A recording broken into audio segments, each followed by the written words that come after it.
Good evening, everybody, and welcome to California Free Radio. I'm Mike Netter, and I'm back. Yes, indeed, I took a 2-week hiatus to go places that you won't know about. But, Scott, Kurt, I see you were holding down the fort, and while I was gone for 2 weeks, you didn't seem to have fixed the problems of California. Am I Well, correct? it's In 2 weeks. kind of hard to do that without you, Mike. That's true. But one thing that's still the same is we're still being broadcast live on the Outrage channel on YouTube, on my X feed at Nenner Mike, Scott on your feed at TaxFighter7, LinkedIn at Mike Netter, and Facebook groups where you're going to find us in California Patriot Coalition, myself, and on the Rebuild California groups. Gentlemen, I'm going to let you start to launch this show here because tonight what I want to focus on, in addition to some of the things I talked about in the news today, is some of the transparency or lack of transparency in California. And the fact, doesn't it strike you as strange that as people like Bill Lasali and other folks and Donald Trump and the DOJ start to come in and kind of look in where all our missing assets are, which we like to call money in California, Karen Bass is going, please don't. And Newsom and Bonta simply respond with, hey, maybe we'll sue Trump for something else. There's something very scary been going on in California now for a number of years, and that's we don't know what's going on in California. And the Democrats are shielding us, gentlemen, more and more from where our money's going. They're shielding us more and more from the bills that we're passing. And they're trying to, I think the public's really starting to catch on. Scott, I'm going to toss it back to you. So, talk about transparency. We have, let's see if I can share a screen here. We have Governor Newsom talking about his Christmas presents for his kids. He's being transparent. You guys are going to love this one. So, all right. Listen up. My ears are buzzing.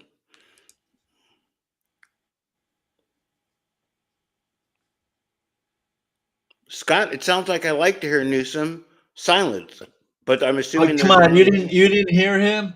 No. He's got family members living paycheck to paycheck. Like, really? Let's keep going.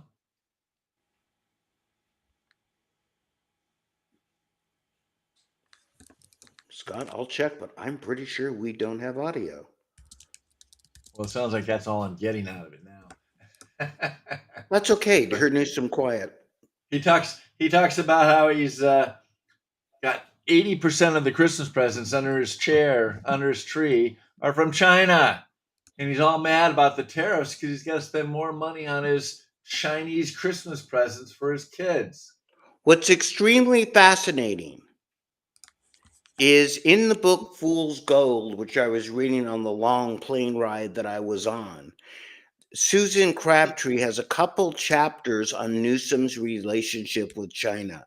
And look, whether you get the book on audio, whether you get it virtually, whether you get a hard copy for $14-15, those chapters 3 and 4 on the long running and deep, way too deep to go on to into the show on. Newsom and San Francisco's government's relationship with the Chinese government, which is people have been arrested and thrown in jail. And it strikes me as bizarre, very eerie, and scary. Now, for most of us, that, like the tariffs, quite honestly, and we were talking about before the show, tariffs, I get it. It's kind of a big deal, but it's kind of not. It's transparent to me. I used to import, gentlemen, power boxes and other things from China. These things were very important to my everyday life. Today, when it goes into the cost of a product, say this, it's a small percentage. What really worries me today is the fact of how much Well, you pick on Medicaid as an example in California. Newsom's off by, let's say, $8.5 billion, and that comes directly out of our pocket. What really scares me today is the fact, again, we've spent 30 billion on homeless while people are going to jail, and we're not looking into it. What really scares me today is the fact that half, or not a half, let's be fair, only 10% of Los Angeles burned down, and the mayor of LA is still oblivious to what's going on, why she's handing out money.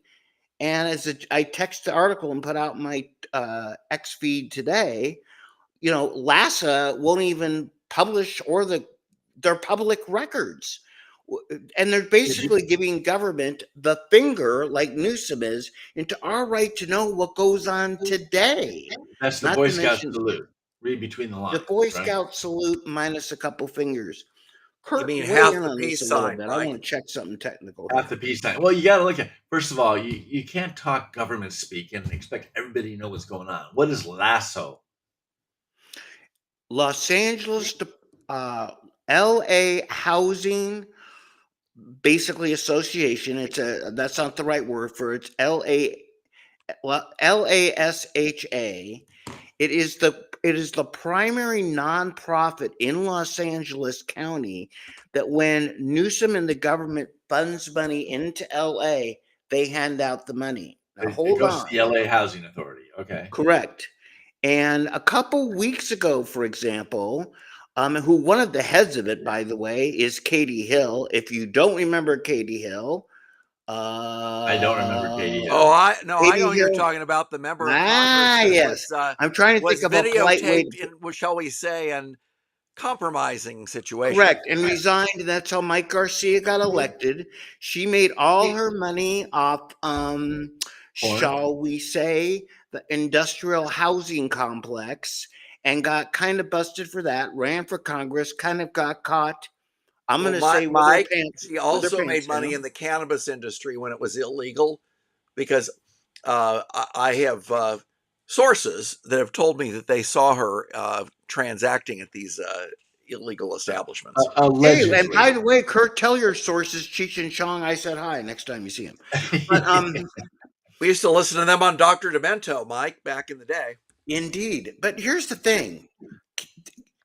Karen Bass picks Katie Hill to run mostly this organization. Then the president accepted it. The list goes on and on.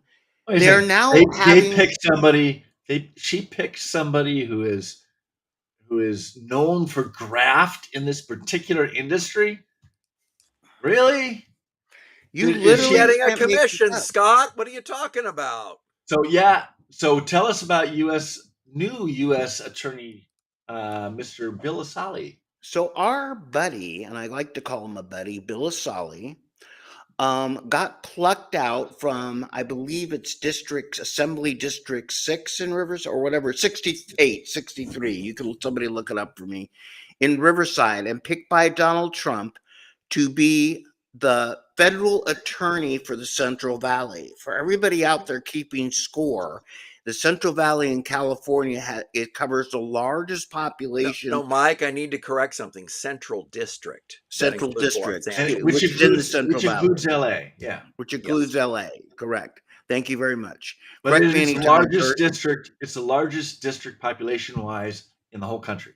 Yes, there's 4 districts in California, Scott, that were established way back when, probably when California was first. But I wasn't here way back when.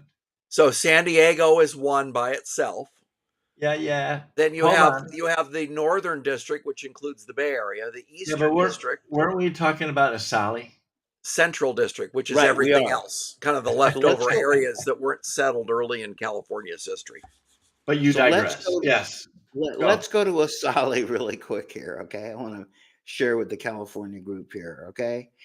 With Bill Asali got picked for whatever district it is, it's the largest one, and he immediately opened investigation as per his purview and right, and you got to wonder why Rob Bonta never did this, into the corruption, I'm going to say it, he can't, in Los Angeles as to where the money goes. Now, I want everybody to really follow this. And Kurt, you can correct me if I'm wrong, if I let you. Scott, chime in and hold Kurt down if I let him. But here's the thing. When we talk the state of California losing 24 billion, in other words, we spent 24 billion on homeless, but we don't know exactly where it is. We do know when we look around, there's more homeless than ever. So obviously it isn't working out. A couple things I want to note. That 24 billion, portions of it flow into LA County. It is given to the LA County government, in this case, the Board of Supervisors, the county who doles out some of it to the city of Los Angeles and surrounding cities. They do not generally dole it out directly to the city of Los Angeles. It's not handed out to the homeless. It's not like the Board of Supervisors is going down the street going, 5 for you, 10 for you, 12 for you. I'll get to that in 1 second here. They hand it to a nonprofit called an NGO.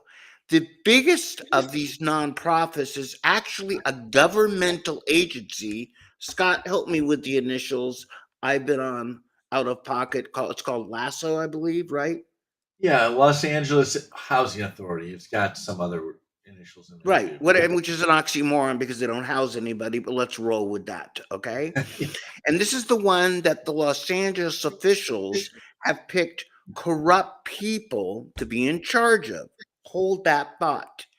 They have lost a ton of money, and then they turned around and leased a really big complex with about, is the best way to put it, with about 3,000 units to another, awarded a contract to a company to run the biggest housing project on Skid Row.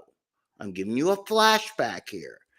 That project then, because they have housing first in California, got leased mainly to drug dealers, derelicts, people like myself, we'll put that last one out there, and all kinds of people who totaled and toasted the building.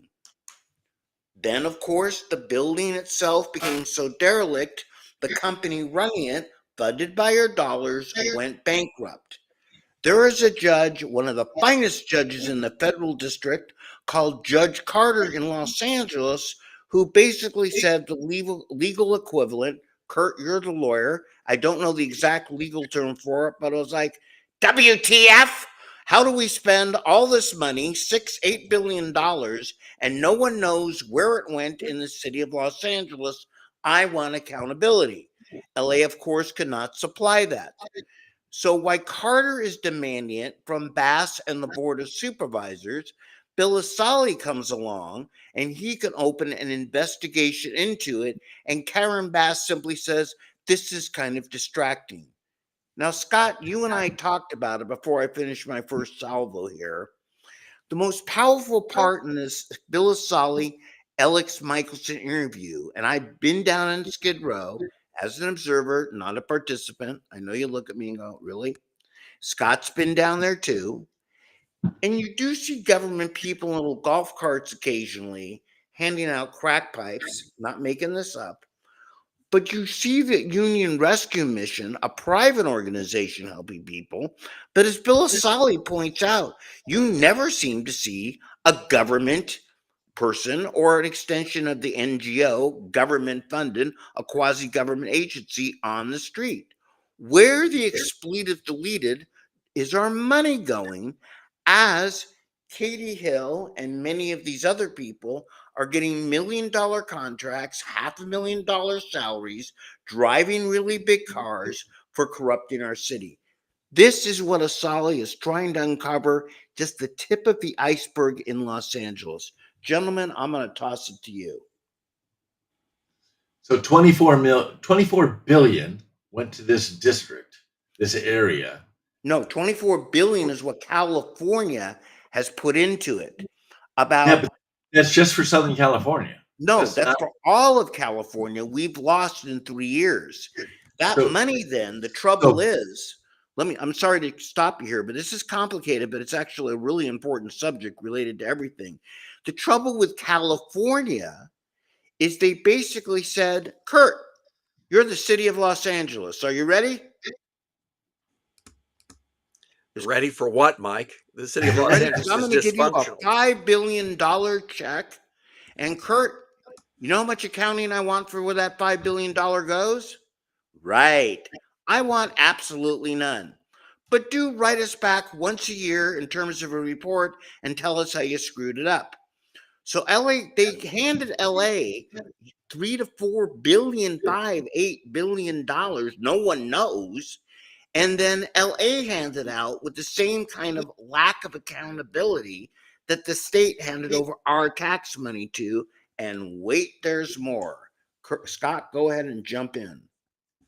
So the 24 billion goes out, and Bill Asali, while he was an assemblyman, kept asking the governor for, simple questions like Doge has been asking federally. He is asking, hey, where'd the money go?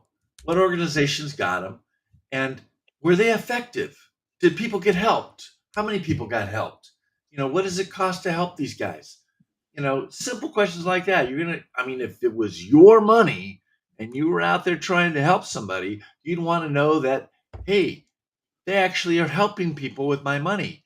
I'll write them another check. They're good guys. So he was asking questions, and they couldn't come up with any answers.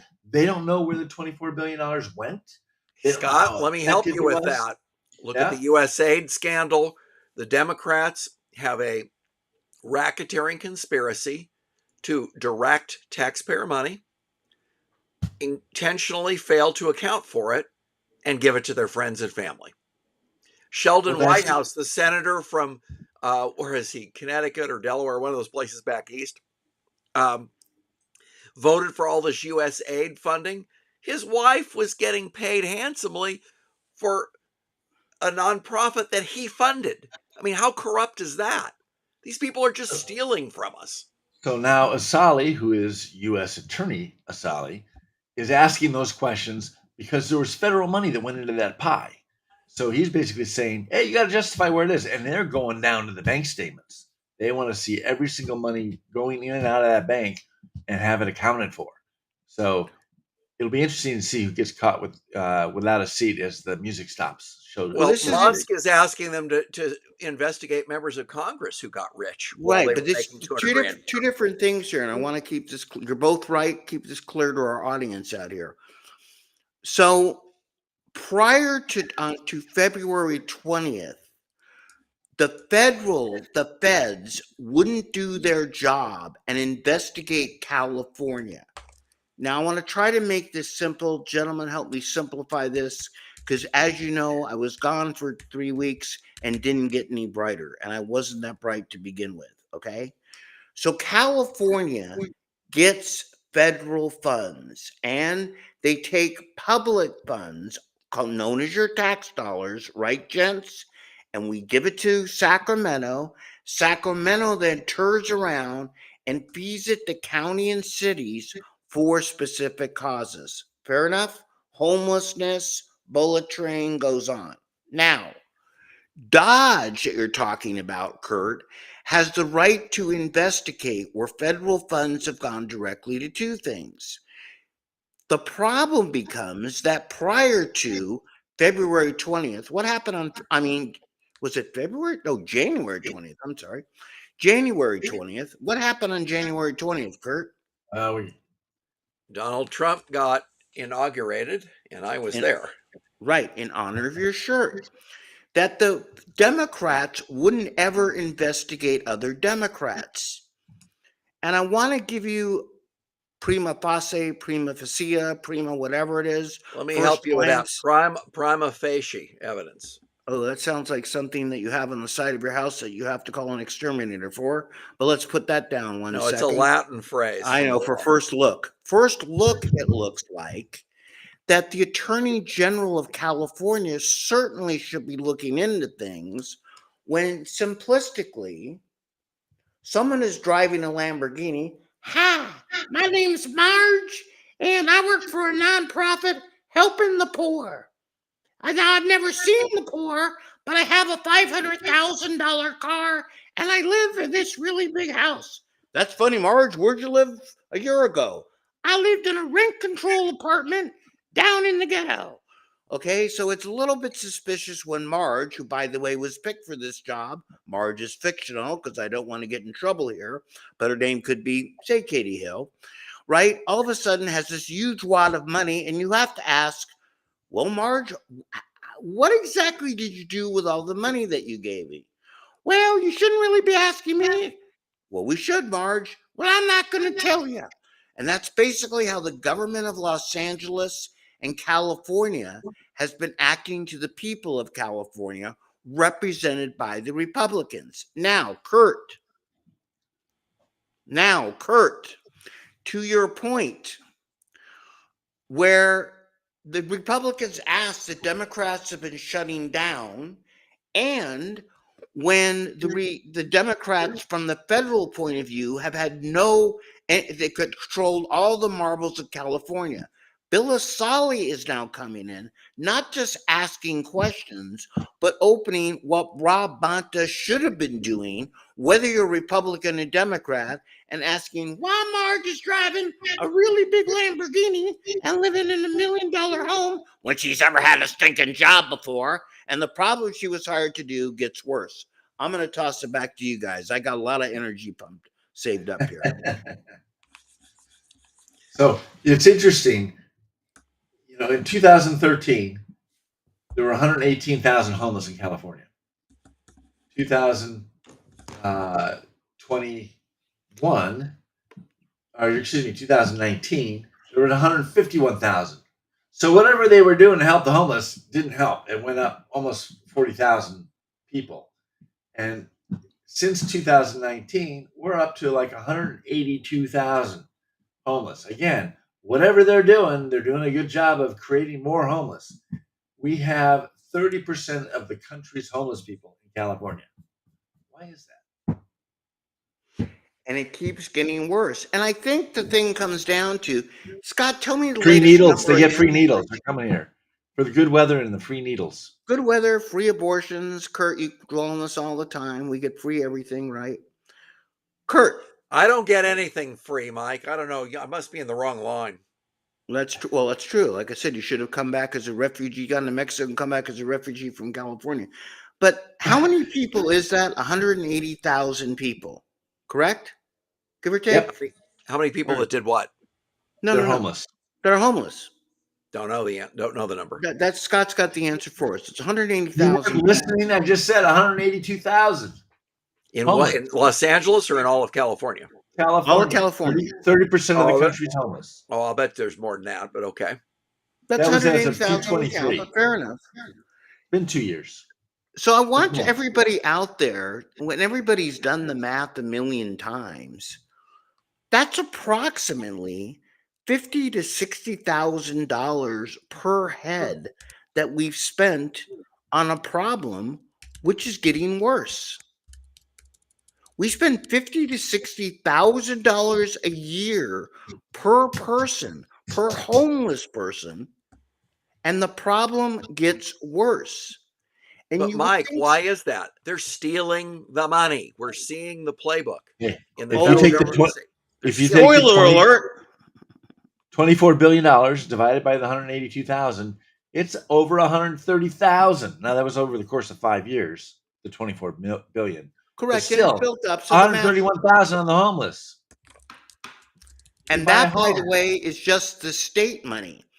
Let's get to something else, which has been a disaster. I want to focus on LA. It's called the mansion tax. Guys, remember hearing about that? Yep, over 5 mil. Do you know what the numbers are, Mike? 4% if you sell your house for over 5 million, 6% if you sell it for over 10 million. And by the way, let's cover that again. It's not just your house. It's any piece of real estate. That is an apartment building, that is a commercial lot. That's anything. It's not just a home. But wait, there's more. That means the Walmart store or the Costco too. Correct. What's more, though, is if you have an apartment building with 100 units or whatever, you're going to sell that, and that's going to create times, if let's say it's worth $500,000 a unit, you're selling it $50 million. you're paying 5% tax on that sucker. 6% plus federal tax plus state income tax. You're paying over half the profit to the government. So no. I want to correct my two fine gentlemen on the show with me. What's different about the mansion tax? Kurt, you're one of the smartest guys I know, and I don't know that many people. Scott's the second smartest because he's the only other guy I know. And as you know, real estate, being a licensed real estate agent, okay, broker, isn't exactly doing so well right now. So let me explain to you a couple things about the mansion tax, which are a wee bit tricky, and we're going to look at the results of the mansion tax here in just 1 second. If you have something you bought for 10 million and you're losing money on it, and I come to you and I say, Kurt, I need to unload this building for 8 million. I'll take the $2 million loss because right now I'm losing $1 million a year. It happens, right? Okay. Maybe. Well, no. Commercial real estate's going down. People are selling big commercial buildings in LA at less than they paid for them. Okay. Possibly, but some of them are converting to residential too. Here's my point. The difference in the mansion tax, it's on the gross sale. Yep. Okay. So in many cases, people in LA are forced, for instance, those big skyscrapers with graffiti sold to somebody at a loss because they've empty and they have graffiti on them. They're still liable for the mansion tax, even though there's a loss. But here's the kicker. The mansion tax was sold to the public that it was going to create more low-income housing. And a big study just came out that you'll find on my X feed at Netter Mike, and you'll find in next week's Netter News, by the way. We're going to dive into the fact the study says, because developers want nothing to do with this, it is actually curtailed approximately 6% the production of low-income housing the last 2 years, but it was supposed to produce about 700 million a year, give or take, in taxes to help the homeless. It's produced about 200 million a year, okay? It's not working out. Any way you look at it, it's not working out. You mean, Mike, a government program doesn't deliver on its promises? That's just shocking. Shocking. Unrelated. It was one we were told, actually, that we, the people, sold the bill of goods. Okay? What it really shows is not just a government program, to a point that you just put in our private screen, taxation doesn't work. Period. End of sentence. Well, now you're getting picky. So you're right. There was a Los Angeles Times article that talked about how. I'm sorry. I couldn't hear you. My mic went out. What'd you say? There's a Los Angeles Times article. No, you said you're right. That was the part I want to repeat it, but go ahead. Oh, yeah. Sorry about that. I didn't mean to get too over with you, but the mansion tax is supposed to be helping create low-income housing. That was the purpose of the tax. So they said, right? And as a result, because of things like what you did, the example that you gave with the apartment buildings, if you can't make money on an apartment building, you're not going to build apartments anymore. Apartments are, of course, the most affordable housing. So they actually had 5.5% less apartments built last year. Let me go back. Reduction of 1,910 units per year because of the tax. But don't worry, because the tax actually provided 68 new dwelling units. Oh, I'm not sorry. I misspoke. 795 new affordable homes. So over the course of however many years, they built 795, but we've got almost 2,000 a year fewer homes in LA because of the stupid tax. May I also add that the 795 was a figure quoted by the people that authored the mansion tax and actually hasn't been verified. In other words, they couldn't even come up with their own great lie, which I found really funny in the article. They go, well, we've at least built 795. And even the LA Times, which makes Mao Zedong look like Ronald Reagan's old Republican Party, said, hey, where did you get that figure? And they go, well, we made it up, assholes. And they go, okay, well, we got to quote you the article, so this is what we'll put down. Yeah, Talk it about looks good in the amazing. article. We're staying with it, but they don't Yeah. have it verified, which explains even more. So, hey, surprise, surprise! The thing that they're supposed to do to help the homeless hurt the homeless. I'm shocked. And Kurt, let's talk about one of your favorites, which how taxation quells development projects is my point.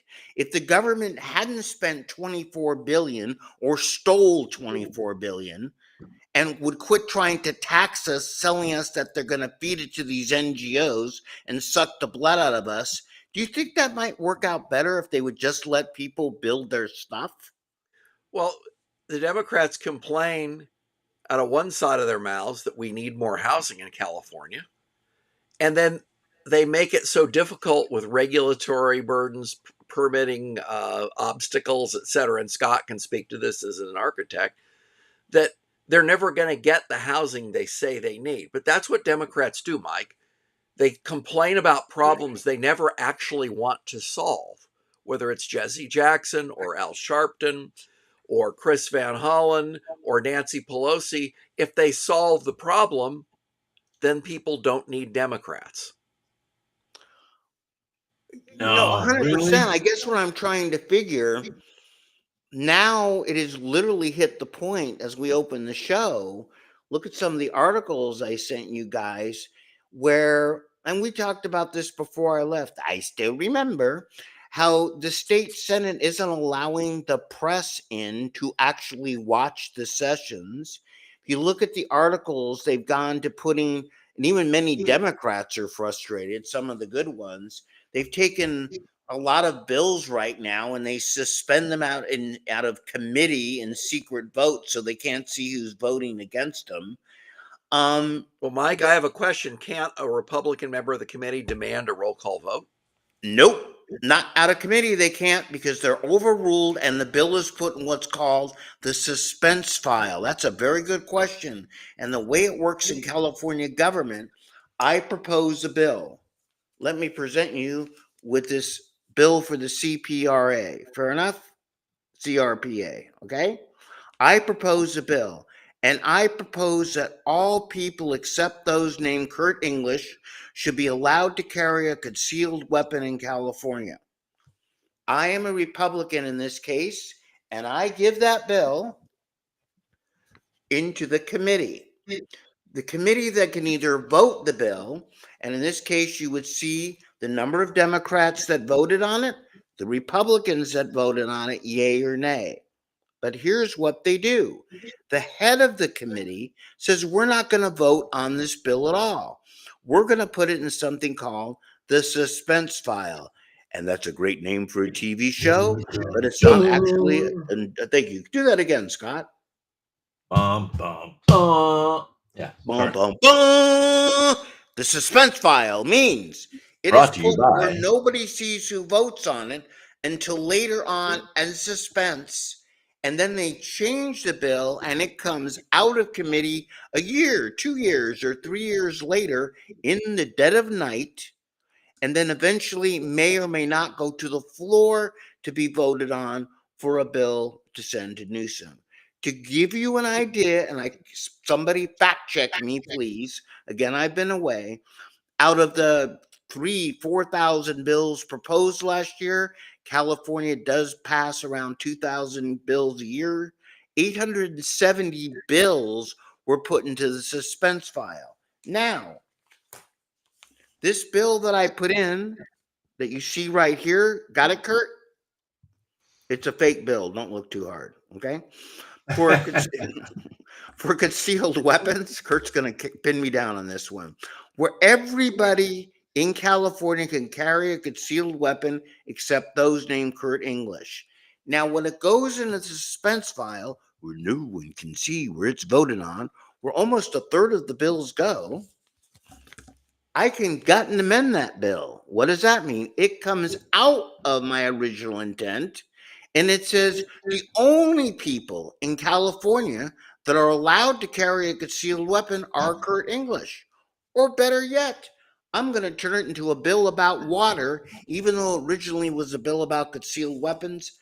That's all done in the dead of night, and over a third to 40 to 50% of our bills that churn through each year are out of the suspense file from years gone past.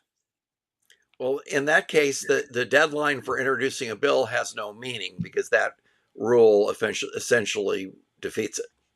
Yes, Correct. that's true. Correct. It's absolutely correct. The only deadline has to be that if they want to get their bill onto the floor to get voted on, to get to the governor's office. And it's interesting. And again, Scott, if you could, it's in one of the things I sent you tonight. It only applies to bills that have a fiscal impact over something really small, which is like 50,000, 5 million, or some crap like that, right?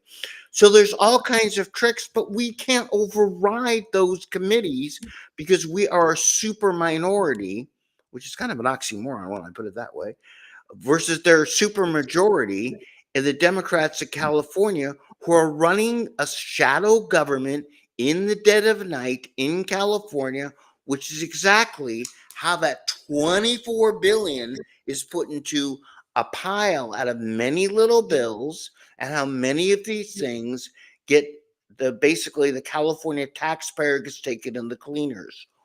Once that money is allocated, and you only see the really big ones like Medicaid, where Newsom, oops, missed it by that much, by $3 billion or $4 billion in allocation, right?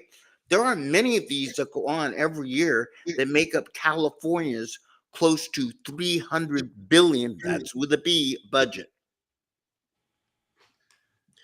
It's outrageous how much money is wasted in our deficit here. So the question is, if Trump can get rid of fake ballots, if, as we discussed when you were gone, Mike, 20% of votes in Orange County were illegal votes by illegal aliens in the last election, if we can fix that, paper ballots, watermark ballots, same day voting, what does that do to the electorate in California? Well, that's a good question. But Kurt, I want to ask one more question. When I was gone, did you guys miss me? Not particularly. I didn't think so. It was worth a shot. So here's what it's actually going to do is this. We've done got 22 million people registered in the state of California, of which mysteriously only saying 12 to 14 million put ballots in every time. If for starters, we'll clean up our voter rolls, and you will see an impact, I believe, in the state Senate, state legislature, and the lower offices almost immediately if you have to show voter ID. The reality is, and again, I want to go back to this book, Fool's Gold, not that we did the show on, right? We have people like Newsom. Newsom took a long time, guys, to get into power. He started as a supervisor. He started as a wonk at the J. Paul Getty family. He worked his way up to deputy something, then became mayor of San Francisco, then served time as lieutenant governor. And here we are at the end of 8 years. We have to get more Republicans to elected at the lower offices. And to answer your question, I believe, I know that will have an immediate impact on those lower offices. So we will start to see effect right away. But just like, go ahead. Well, and Mike, importantly, if we can just get up to 27 in the assembly and just get up to what's 1/3 plus 114 in the state Senate, all of a sudden they don't have the super majority to pass budget, and we have a lot more leverage. Correct. And if we can win, we've got state offices. We're 0 for 8. If we can win 2 of those 8 offices, we'll be good, right? Look at it this way. The conservatives, that's the way. Look at it this way. 40% of the electorate is Republican, or I won't say conservative, but not liberal. And even more so when you start looking at issues like Prop 36, to be tough on crime. But if you look at 40% being Republican, voting Republican, we don't have 40% of the legislature. We have what? 20% of the legislature. We don't have any of the state constitutional offices. So here we are. We represent 40% of the population, but we have less than 20% of the representation. because they're cheating and the deck is stacked against us. Well, but Scott, let's look at the voter registration. It's 44 Democrat, 26 or 7 Republican, and the rest no party preference, but a lot of those people are potential Republicans. So the Democrats do not have a majority. Vote. When you vote, like for instance, in my election for the assembly last November, I lost 57-43, right? And if you take that statewide, I'm probably in a little bit more conservative district because you got LA, which are just astronomically liberal districts. The average is 40%. So if 40% of the people are casting their votes for Republicans or for conservatives, how come we don't have 40% of the representation? We have half that. I think that's a great point, but can I take it one step even further? That the small group of Democrats, and I even hesitate to use words Democrats, so go back because we're not no spring chickens, as we say here, right? And it used to be you could be Republican and Democrat, but extreme leftists that have taken control of California government. You look at things like Prop 36, it passed like 70-30. Okay. I mean, literally, people are like, yeah, I'm kind of against crime. Voter ID. Yeah, we'd like to keep criminals locked up. Thank you very much. Yes. Voter ID, for example, shows it's like, what is it, 78% of the population in California goes, yeah, I think it makes sense to have voter ID. Right. Let's make voting easy to do, but hard to cheat. Right. Easy to do, hard to cheat. And we can go back and forth over the stats, but let's make sure one man, one vote, one woman, one vote, one person, one vote. Fair enough. We'll get to the parts later, but it's not. And this is California. This is California we're talking about here, right? One vote works. I know of no one anywhere who agrees, and I'm maybe there is, that agrees with the way Karen Bass is handling Los Angeles and the fires and whatever. I mean, I'm going to say that's probably 90-10. Okay. I was just saying, is there somebody in LA that agrees the way she's handling it besides her? I don't even know that she agrees because she won't speak up. But let's assume she does and her immediate family does. So I'll give you 2%. You look at many of these issues, I have trouble saying this because I've been away. Men playing in women's sports, okay? 70% of 80% of people anywhere, and I really don't know who the other 20 are because there aren't that many of this flavor, say, yeah, it's probably a bad idea, okay? It's a bad idea, it's not a good idea, it's a wrong idea, any way that you phrase it, yet continuously the leftists push this through the legislature. Here's my point. 70 to 80% of Californians agree on the same stuff. It's not Democrats and Republicans and party registration. It's the fact that something is wrong with our election system. Obviously, we're in a small group of districts. We're getting radicals elected. Those radicals, how they control government, are in charge of these committees that I was talking about. Got it, Kurt? And these committees are controlling the legislation. So what's the solution, Mike? Registering more Republican voters, and think about how we would have a massive voter registration effort. Look at these issues: crime, castrating children, boys and girls sports, things. Wait, Kurt, are you for or against castrating children? Well, you're a pervert if you're not against castrating children. No, I'm just the way you said castrating children. I want to. That's what Democrats want to do. They want to castrate children. I want to put an initiative out there. And we'll be clear, Kurt is not a Democrat. Right. Okay. I don't think anyone on this video cast is a Democrat. So you're right. So the electorate is more conservative than the vote and the representation makes it look. Question is how do you fix it? And one of the things that brought us to this discussion in the first place is that the voting system is rigged. You've got between reapportionment, which was a joke. We fought reapportionment. We wanted it to be an independent committee, and it's finally an independent committee, but the committee is all Democrat. So it may be independent, but it's very heavily biased, and we don't have fair redistricting, right? So whereas if you had a neighborhood of Hispanics or some other minority, you'd have to carve out a district that allowed for them. When it comes to conservatives, they don't give a rip. When it comes to Republicans, they don't give a rip. I think we have to pay more attention. I've been preaching this for a number of years since the recall, to the initiative system. Okay? It's an opportunity for us because we can win initiatives are on the we ideas. want to change. We could change the way they do committees and appropriations with the initiative system. We could change the fact that money cannot be given I have to stop you there.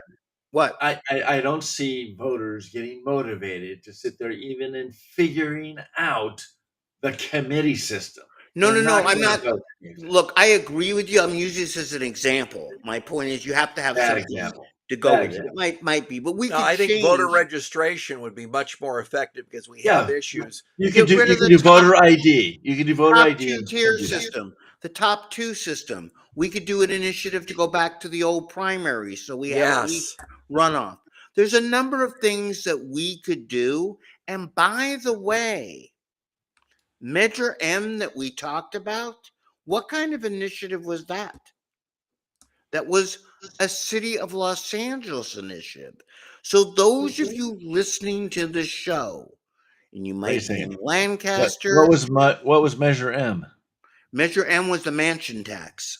Oh yeah, okay. It wasn't M, by the way. It was LM or some weird number. We'll call it Measure M, but fair enough. Whatever measure it was. All right. Got it. Whatever measure it was. Measure ULA. I'm sorry, ULA, because that makes perfect sense. Okay. Because it's in LA. Okay. Yeah, sure. ULA was Los Angeles. And whether you live in the city of Irvine, whether you live in the city of Lancaster, whether you live in the county of Riverside, county of Shasta, anywhere you go, you can put an initiative on the ballot to change the law.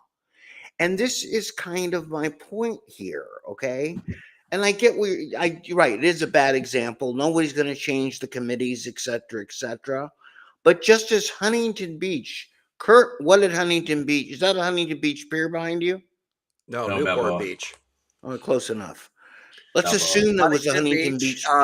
Required voter ID and won in Orange County Superior Court while you were gone. And their city attorney, Michael Gates, is now a U.S. attorney.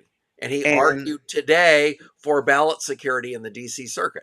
And by the way, how did that get there to begin with?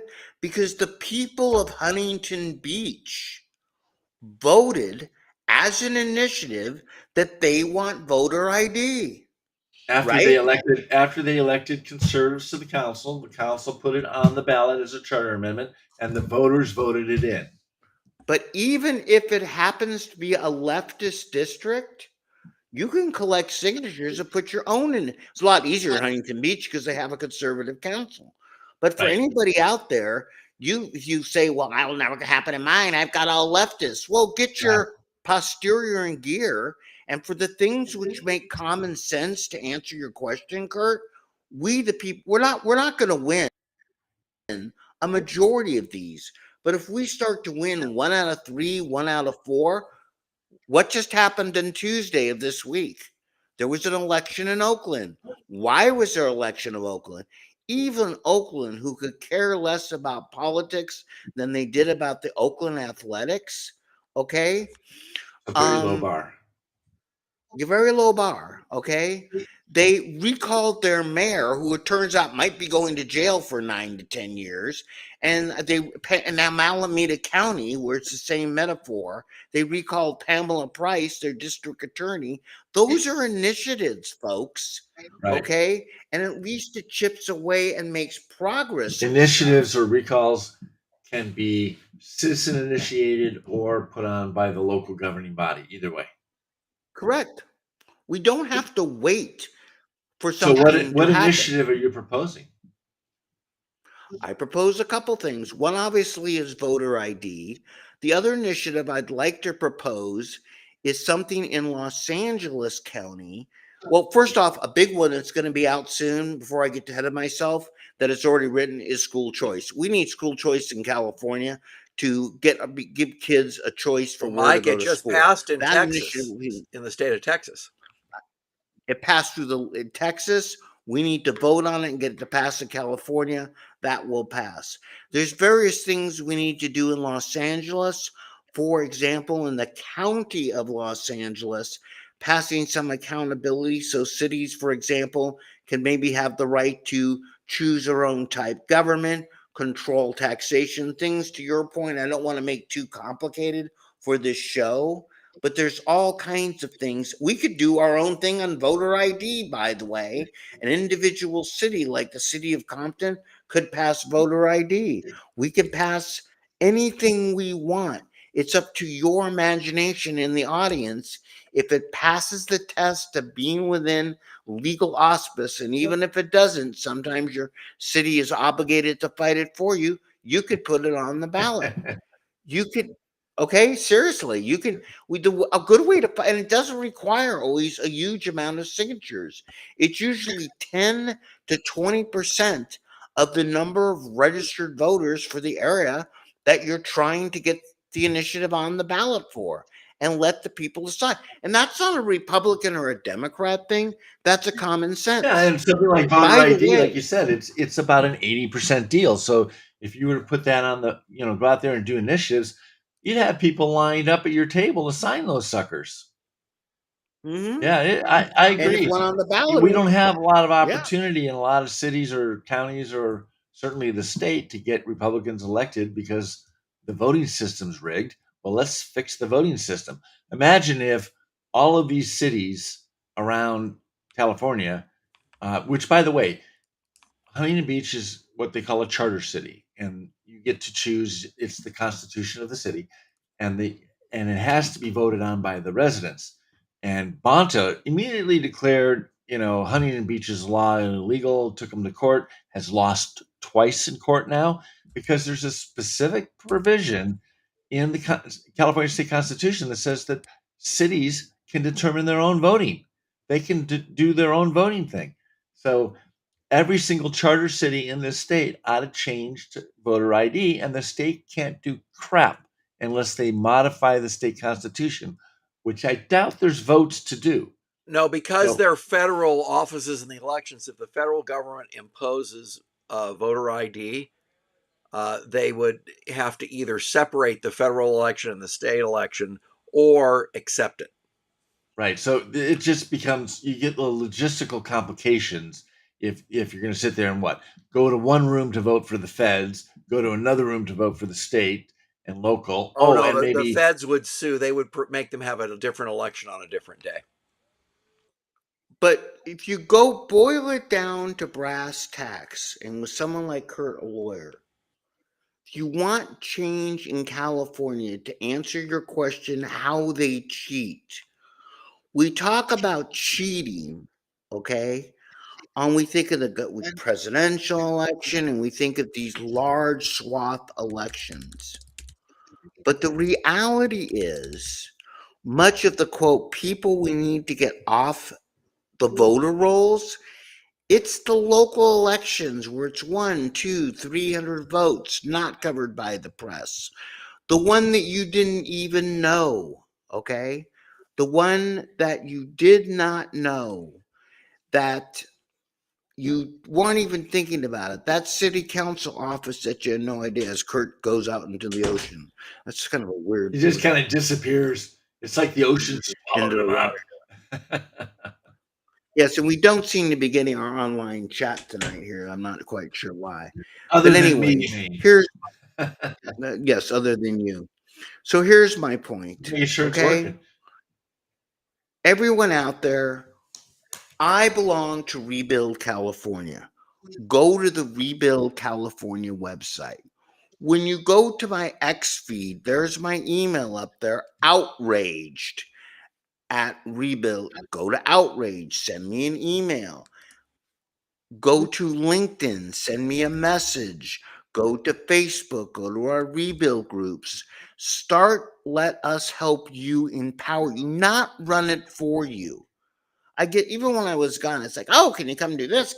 Look, our job here at California Free Radio is to empower you, the people, not get you a law license like Kurt.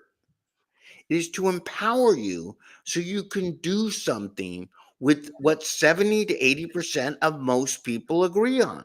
Your neighbor might be a Democrat. My guess is, well, I don't know about you guys. My neighbors, some of them are Democrats. They're not that weird. They're kind of normal. Okay. They just happen to be Democrats. It's the weirdo Democrats that have taken over the Democratic Party. Far left. I And agree. it's most of them would agree on an issue, but they're not interested enough politically, the average person, to do something about it. Yes, I agree. And I think And I think that's certain issues like voter ID will motivate average voters to cross so-called party lines, and because I think they agree with those issues. That fairness is fairness, and voter ID will create fairness. And it all starts with a precipitating moment. Start with something in your community if you want. You want to start with land rights. You want to start with changing a park. You want to start with law and order. You want to start with even turning your city. There's about 200 charter cities in California. Turning your city into a charter city so you can make independent decisions. You want to do something that falls within that cone. You can even change the California Constitution on a statewide basis.